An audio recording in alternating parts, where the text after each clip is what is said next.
अप्रैल 2028 के बाद दिल्ली में पेट्रोल बाइक खरीदने का सपना अब खत्म होने जा रहा है, क्योंकि दिल्ली सरकार लेकर आई है इलेक्ट्रिक व्हीकल पॉलिसी 2.0।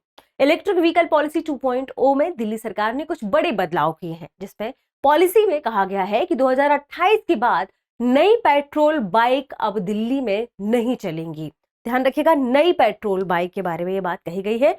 आइए जानते हैं कि आखिर ऑटो, स्कूल बस आदि को लेकर क्या नियम बनाए गए हैं। साथ ही जानेंगे कि ऐसा क्यों किया जा रहा है, क्या दिल्ली इसके लिए तैयार है। आगे बढ़ने से पहले आपके लिए एक महत्वपूर्ण सूचना है। अगर आप घर बैठे आसान तरीके से ऑनलाइन माध्यम में यूपीएससी की तैयारी करना चाहते हैं और अपने फाउंडेशन को मजबूत करना चाहते हैं, तो दृष्टि आईएएस लेकर आया है एक बहुत ही शानदार कोर्स, जिसका नाम है studio GS foundation live online course. इस कोर्स की सबसे खास बात है कि इसमें यूपीएससी के लिए जरूरी जनरल स्टडीज के सारे विषय, 2 साल की करंट अफेयर्स की क्लासेस का एक्सेस, दृष्टि की मैगजीन्स, प्रिंटेड बुकलेट्स और बेस्ट फैकल्टी, ये सब कुछ मिल रहा है 34,999 रुपए में। और इस फीस में ईएमआई की सुविधा भी उपलब्ध है, यानी आप इंस्टॉलमेंट में भी इस फीस को पे कर सकते हैं। ये कोर्स आपको हिंदी, इंग्लिश और इंग्लिश तीनों मोड्स में मिलने वाला है। इंग्लिश में क्लास होगी हिंदी इंग्लिश मिक्स में और नोट्स मिलेंगे इंग्लिश में। और अगर आपको इस फीस में भी डिस्काउंट चाहिए तो कूपन कोड इस्तेमाल करें गीत कूपन कोड के इस्तेमाल करने से आपको ये कोर्स कम कीमत में मिलेगा, यानी आपको इसमें डिस्काउंट मिल जाएगा। अब सवाल है कहां से खरीद सकते हैं। डिस्क्रिप्शन में लिंक दिया गया है, उस लिंक को आप जैसे क्लिक करेंगे आप डायरेक्ट पहुंच जाएंगे कहां, दृष्टि लर्निंग ऐप के स्टूडियो जीएस फाउंडेशन कोर्स में। वहां पर एक कूपन कोड की स्लाइड होगी, इसे अप्लाई करेंगे तो इसमें आपको डिस्काउंट मिलेगा। इसके अलावा आप डायरेक्ट दृष्टि लर्निंग ऐप डाउनलोड करके भी इस कोर्स को खरीद सकते हैं। इस कोर्स से रिलेटेड आपको कोई भी जानकारी चाहिए तो कॉल करें 8750 पर। अब इस कोर्स का सबसे बेस्ट फीचर क्या है। अगर आपने इस कोर्स में एडमिशन लिया और फिर आपका मन हो कि आप दृष्टि के किसी ऑफलाइन सेंटर में जाकर क्लास करना चाहते हैं, ठीक है, आप किसी भी ऑफलाइन सेंटर में जाकर क्लास करेंगे, वहां की फीस में आपकी ये पूरी फीस एडजस्ट हो जाएगी। इसका मतलब ये कोर्स आपको मिल रहा है बिल्कुल फ्री। तो घर बैठे आसान तरीके से अपने फाउंडेशन को मजबूत करना शुरू कर दीजिए। ध्यान रखिएगा, ये ऑफर सीमित समय के लिए है और इसके क्लासेस भी शुरू होने वाली है, यानी एडमिशन शुरू हो चुका है नए बैच के लिए। आगे बढ़ते हैं और देखते हैं हमारी आज की खबर को। हमारी आज की खबर संबंधित है दिल्ली सरकार की हालिया इलेक्ट्रिक व्हीकल पॉलिसी 2.0 को लेकर, यानी इलेक्ट्रिक वाहन नीति को लेकर। यह खबर इसलिए महत्वपूर्ण है क्योंकि दिल्ली सरकार ने अपनी नई ईवी पॉलिसी के अंतर्गत कुछ बदलाव किए हैं। इलेक्ट्रिक वाहनों के संदर्भ में कुछ नीतियां उन्होंने तैयार की है। इस नीति में सबसे पहला आप कह सकते हैं बदलाव क्या हुआ है कि अब 1 अप्रैल 2028 के बाद अब दिल्ली में नए पेट्रोल वाहनों का रजिस्ट्रेशन नहीं होगा। वाहनों में ध्यान रखिएगा, हर वाहन के लिए नहीं है। 1 अप्रैल 2028 से नई बाइक्स का रजिस्ट्रेशन नहीं होगा अगर वो पेट्रोल वाली है तो, यानी अब केवल इलेक्ट्रिक बाइक का ही रजिस्ट्रेशन होगा अप्रैल 2028 के बाद। इसे आप एक दूसरे तरीके से कैसे समझ सकते हैं कि फाइनेंशियल ईयर 2029 में, ठीक है, फाइनेंशियल ईयर 2029 में अब दिल्ली में केवल इलेक्ट्रिक बाइक का ही क्या होगा, रजिस्ट्रेशन होगा। केवल इसी की अनुमति है, ठीक है। या इसे आप मान सकते हैं कि 1 अप्रैल 2028 ये नया नियम बनाया गया है। ऑटो के लिए भी नए नियम है, जो कंपनियां डिलीवरीज देती हैं उनके वाहनों के संदर्भ में भी नए नियम है, और स्कूल बसों को लेकर भी नए नियम बनाए गए हैं। तो पेट्रोल 2 व्हीलर पर यह बड़ा फैसला आया है, जो हमने देखा है कि 1 अप्रैल 2028 से दिल्ली में नए पेट्रोल स्कूटर वाहन रजिस्टर नहीं किए जाएंगे, ठीक है। 2 व्हीलर, 3 व्हीलर के नियम भी है। जैसे अगर हम बात करें 3 व्हीलर के संदर्भ में तो क्या कहा जा रहा है कि 1 जनवरी 2027 से सिर्फ इलेक्ट्रिक ऑटो ही रजिस्टर होंगे, ठीक है। तो 1 जनवरी 2027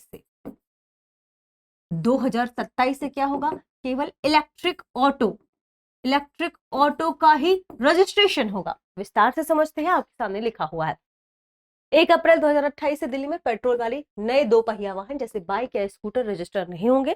फाइनेंशियल ईयर 2029 यही है, इलेक्ट्रिक 2 व्हीलर ही रजिस्टर होंगे, ठीक है। अगर आपका 2 व्हीलर इलेक्ट्रिक है तो रजिस्ट्रेशन इसका होगा। अभी दिल्ली में चूंकि इसका वेटेज बहुत ज्यादा है, अगर हम 2 व्हीलर फ्लीट की बात करें दिल्ली में तो सबसे ज्यादा वाहन यही है, लगभग 67.7%। लगभग दिल्ली में 67.7% जो वाहन है वो टू व्हीलर है, इसलिए इसमें बड़ा असर देखने को मिलेगा और इसका बड़ा प्रभाव है भी दिल्ली में। ठीक है, यानी 2028 के बाद अगर आप नई बाइक खरीदते हैं तो सिर्फ इलेक्ट्रिक बाइक ही रजिस्टर होंगी आपकी नई। दिल्ली के संदर्भ में ही चर्चा की गई है। अभी चल रही जो बाइक से अब उनका क्या होगा, सवाल ये भी तो है। तो जो बाइक अभी भी पेट्रोल वाली है और जो चल रही है उन्हें चलाने दिया जाएगा, लेकिन अब नई पेट्रोल बाइक खरीदने की अनुमति आप कह सकते हैं दिल्ली में नहीं है। ठीक है, 1 अप्रैल 2028 से जो पेट्रोल बाइक पहले से आपके पास है उसे तुरंत बंद नहीं किया जाएगा। यह नियम सिर्फ नई गाड़ियों के रजिस्ट्रेशन पर लागू होगा। पुरानी गाड़ियां कुछ समय तक अभी चलती रहेंगी, आगे इसमें दिल्ली सरकार कुछ नए नियम लेकर आएगी। सवाल है थ्री व्हीलर वाहनों के संदर्भ में, यानी अब ऑटो के संदर्भ में क्या नियम है। तो 1 जनवरी 2027 से सिर्फ इलेक्ट्रिक ऑटो ही रजिस्टर होंगे, यानी धीरे धीरे जो पेट्रोल या डीजल से चलने वाले ऑटो हैं, जीवाश्म ईंधन से चलने वाले जो ऑटो हैं, उन्हें बंद कर रही है सरकार। और ये तो और भी जल्दी होने वाला है, क्योंकि क्या है 2027 से 1 जनवरी 2027 से ही यह लागू होने वाला है। बसों के संदर्भ में क्या चर्चा की गई है, स्कूल बस को लेकर दिल्ली सरकार ने क्या नियम बनाए हैं। स्कूल बसों को लेकर दिल्ली सरकार ने आप कह सकते हैं स्टेज वाइज बदलाव करने की बात कही है कि धीरे धीरे हम इसमें बदलाव करेंगे। जिसमें पहला बदलाव है कि 2 साल में स्कूल बसों में कम से कम 10% स्कूल बसों को इलेक्ट्रिक करना है। ठीक है, 2 साल के भीतर 10% इलेक्ट्रिक बसों का उपयोग करेगी सरकार या स्कूल में।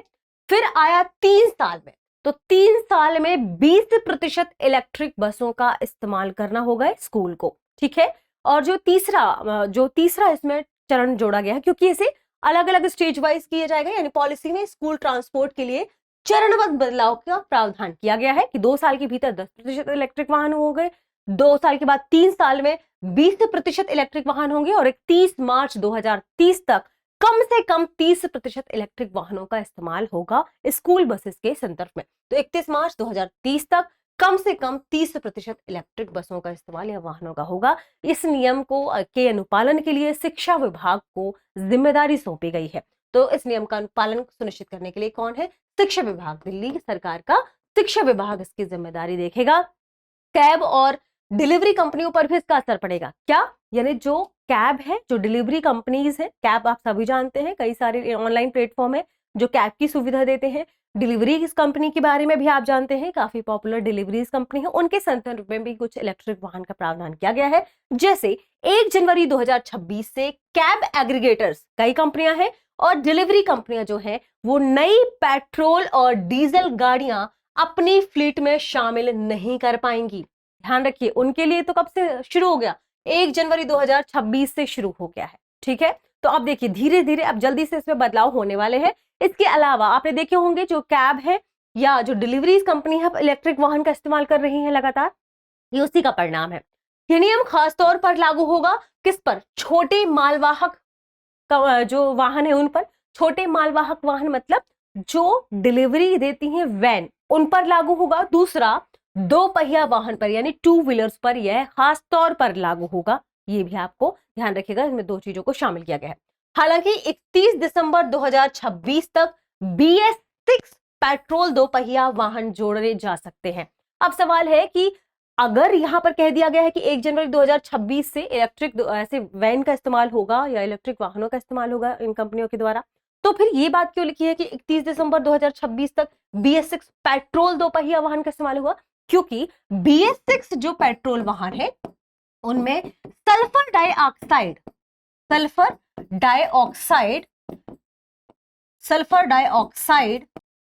इसका उत्सर्जन बहुत कम होता है। किसकी तुलना में, BS4 वाहनों की तुलना में। ठीक है, BS यानी भारत स्टेज 6 जो वाहन है जिसमें इस प्रकार के ईंधन का इस्तेमाल होता है, उसमें सल्फर डाइऑक्साइड की मात्रा बहुत कम उत्सर्जित होती है। इस वजह से इन्हें ज्यादा आप कह सकते हैं स्वच्छ ईंधन के रूप में देखा जा रहा है, जबकि जो BS6 वाहन है उनमें सल्फर डाइऑक्साइड बहुत ज्यादा मात्रा में उत्सर्जित होता है। इसलिए BS6 पेट्रोल वाहनों की अनुमति दी गई है 31 दिसंबर 2026 तक, खासकर कैब और ध्यान रखें डिलीवरी कंपनीज को, कैब वाली कंपनीज को। आगे बढ़ते हैं और देखते हैं कि आखिर चिंताएं क्या है, मुख्य मुद्दा क्या है। देखिए इससे कहा जा रहा है कि ये क्लीन मोबिलिटी की दिशा में एक मजबूत कदम है और बेहतर कदम है। अगर हम इलेक्ट्रिक चार्जिंग अच्छी सुविधा प्रोवाइड कराते हैं या हम नवीकरणीय ऊर्जा की तरफ जाते हैं तो ये स्वच्छ दिल्ली को कर सकता है और दिल्ली में जो पॉल्यूशन की समस्या है उसे कम कर सकता है। लेकिन इसमें कुछ चिंताएं भी हैं, जैसे अगर आप इन वाहन या पेट्रोल वाहन पर बैन लगाते हैं तो लोगों में इससे घबराहट उत्पन्न हो सकती है। इसके अलावा इलेक्ट्रिक व्हीकल में अभी भी कुछ कमियां देखने को मिली है, जैसे उसकी रेंज कम है। इसके अलावा उन्हें चार्जिंग के लिए पॉइंट्स की जरूरत पड़ती है और अभी भी हमारे पास ऐसा इंफ्रास्ट्रक्चर मौजूद नहीं है। इसके अलावा कहा जा रहा है कि दिल्ली में जो असली समस्या है वो ट्रैफिक जाम को लेकर है, तो हमें इस पर भी थोड़ा सा काम करने की जरूरत है। हालांकि सरकार ऐसा क्यों कर रही है, यानी सरकार के भीतर विजन क्या है? सरकार ईवी को सस्ता और आसान बनाना चाहती है ताकि दिल्ली के जो पॉल्यूशन है उसे कम किया जा सके। इसके अलावा लोग उसकी तरफ आगे बढ़े। दिल्ली सरकार टैक्स छूट और सब्सिडी भी देना चाह रही है इलेक्ट्रिक व्हीकल्स को। इसके अलावा चार्जिंग स्टेशन को भी बढ़ाने की बात की गई है ताकि दिल्ली में प्रदूषण की समस्या को कम किया जा सके, जो कि बहुत बड़ी समस्या बनकर उभरी है। ये मानवीय स्वास्थ्य के लिए काफी हानिकारक बताई जा रही है। दिल्ली सरकार की इस पहल को काफी सराहा भी जा रहा है। दिल्ली सरकार इस कदम से कम प्रदूषण करना चाहती है दिल्ली में। इसके अलावा स्वच्छ हवा प्रदान करना चाह रही है और एक टिकाऊ ट्रांसपोर्ट की ओर आगे बढ़ना चाह रही है। लेकिन समस्या क्या है? इंफ्रास्ट्रक्चर को लेकर और प्रदूषण को लेकर। तो देखते हैं कि क्या होगा, इस पॉलिसी के संदर्भ में क्या प्रतिक्रिया जनता के सामने आती है। आगे बढ़ते हैं और देखते हैं हमारे आज के प्रश्न को। प्रश्न है, दिल्ली में नए पेट्रोल टू व्हीलर के रजिस्ट्रेशन पर बैन कब से लागू होगा? Option A 2026, option B 2027, option C 2028, option D 2030। इस प्रश्न का सही जवाब कमेंट सेक्शन में देना ना भूलें। मिलते हैं अगली वीडियो में। शुक्रिया। अब एग्जाम की तैयारी को और बेहतर करने के लिए हमारे चैनल को लाइक, शेयर और सब्सक्राइब करना ना भूलें।